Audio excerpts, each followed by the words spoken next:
It is now my great honor, my supreme honor, to introduce the most senior enlisted soldier at the Atlantic Council, Sergeant Chuck Hagel. I can imagine no man more appropriate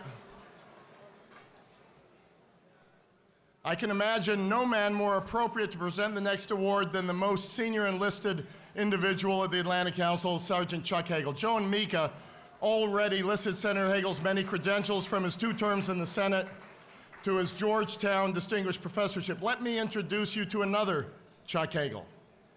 This is the one who served in the 9th Infantry Division with his brother Tom in 1968 during the Vietnam War. These 2 enlisted soldiers were literally brothers in arms, serving side by side. They as often as not walked point together, the most dangerous spot at the head of their ambush and reconnaissance patrols in the steaming jungles of the Mekong Delta. They watched firsthand as their comrades perished around them, still managing to forge ahead in acts of bravery that resulted in 5 Purple Hearts, 2 for Chuck and 3 for Tom. They also saved each other's lives. Chuck Hagel pulled his unconscious brother out of a burning armored personnel carrier just before it blew up, turning his own face into bubbling blisters. He prayed as he watched blood pour out of Tom's ears. He reflected after that as he lay near death, severely burned in a makeshift hospital.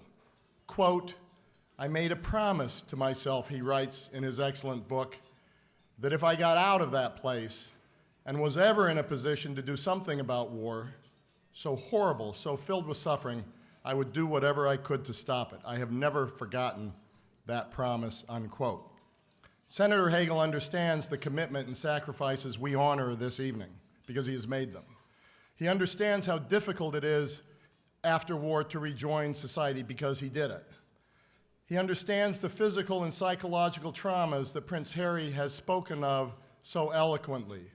His remarkable life of public service has been informed in so many ways from what he experienced as a young man.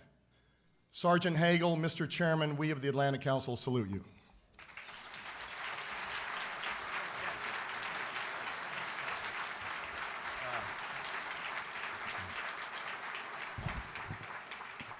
Fred, thank you. I am grateful for the opportunity to make this award presentation, not just because I was once an enlisted man in the armed forces, and not because I have anything against officers. But the enlisted men and women, they're the ones who earn an honest living.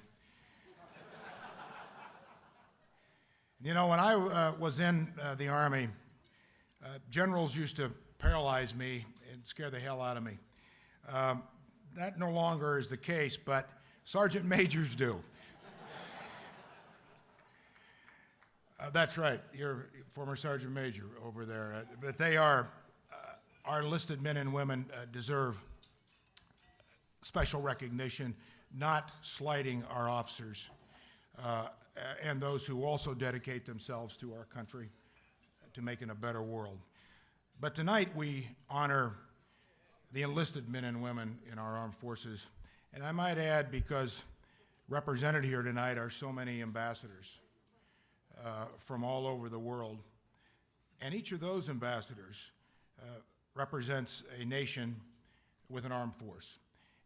And I've always believed, not having anything to do with me or my brother, but it is the enlisted men and women of any country's armed force that makes up the sinew and the blood and the tissue and the muscle and the fabric and the spirit of our services. I doubt if there is an officer in this room, beginning with General Powell and General Abriel and other distinguished, great leaders in this room who would disagree with anything I have just said, nor would they disagree with the fact that we are honoring our enlisted men and women tonight. But since I have the microphone, that's the way we're going to do it. Enlisted men and women don't have much to do with making policy, but enlisted men and women faithfully always carry out the policy. They don't ask for anything special.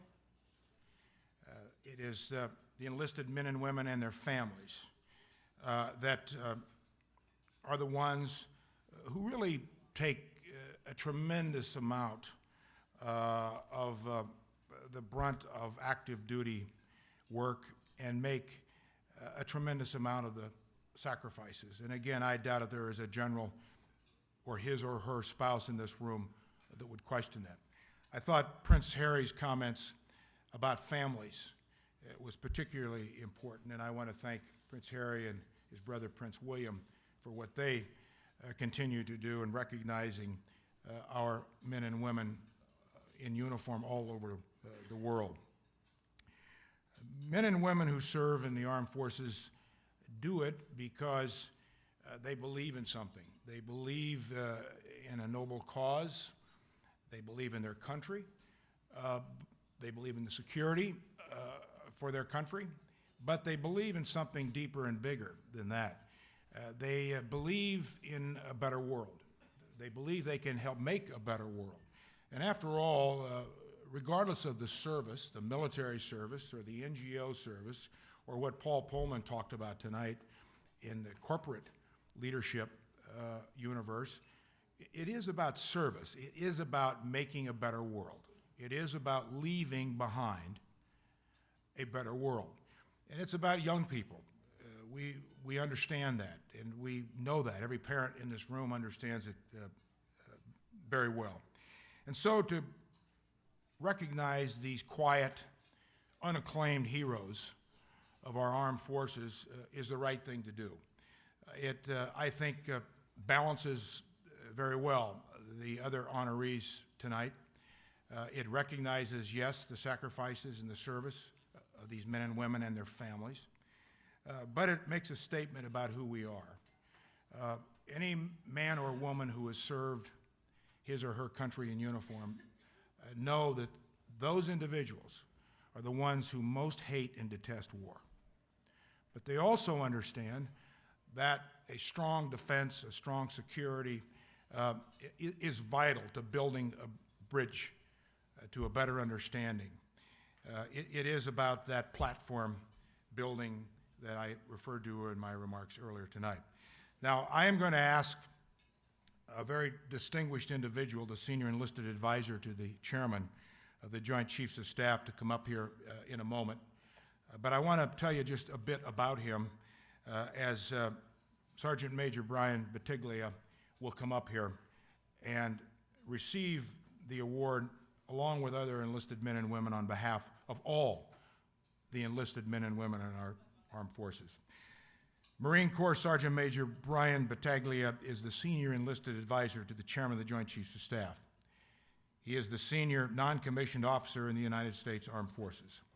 In this role, he serves as the principal military advisor to the chairman, the Secretary of Defense, on all matters involving joint and combined total force integration, utilization, health of the force, and joint development for enlisted personnel. He is the recipient of many, many prestigious military honors, awards, and decorations, including Bronze Star with V, Purple Heart, American Commendation Medal, and other medals. His wife, Mrs. Battaglia, is here tonight, who also deserves recognition. The men and women in uniform that are around the room here tonight in uniform are here to represent their colleagues in the 5 services of our country. And we applaud them and had an opportunity right before dinner was served to have them backstage and get photographs with rather significant military leaders like General Powell and all the honorees, which was a great treat for them, but each of those honorees said, including General Powell, it was a bigger treat for them, the honorees, to get their picture taken with these enlisted men and women. As an old Army sergeant, I would say, in bringing Sergeant Major Battaglia up here, for Marine, he's not done a bad job. He's all right. Sergeant Major Brian Battaglia, please come up.